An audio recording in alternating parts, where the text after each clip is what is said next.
મોટાભાગના લોકો વાળને મુલાયમ અને ચમકદાર બનાવવા માટે આ સિઝનમાં મહેંદી લગાવે છે।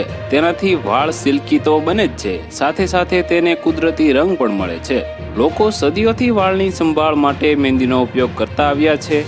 મહેંદીની મદદથી તમે તમારા વાળને કુદરતી રીતે કલર કરી શકો છો અને સફેદ વાળની સમસ્યાથી પણ છુટકારો મેળવી શકો છો। જો તમે તમારા વાળમાં મહેંદીનો રંગ સારો અને ઘટ્ટ કરવા માંગો છો તો આ માટે તમારે મહેંદી ઓગાળીને ઓછામાં ઓછા 12 કલાક માટે છોડી દેવી જોઈએ। આ રીતે મહેંદીનો રંગ વાળમાં સારી રીતે ફેલાશે। જાડા રંગ માટે મહેંદીને લોખંડના વાસણમાં ઓગાળી લો, આ રંગને વધુ ઘાટો બનાવશે। કેટલાક લોકો તેલવાળા વાળમાં જ મહેંદી લગાવે છે। આવી સ્થિતિમાં તેમને તેનાથી કોઈ ફાયદો થતો નથી, જ્યારે કેટલાક લોકો વાળમાં પહેલા તેલ લગાવે છે અને પછી મહેંદી લગાવે છે।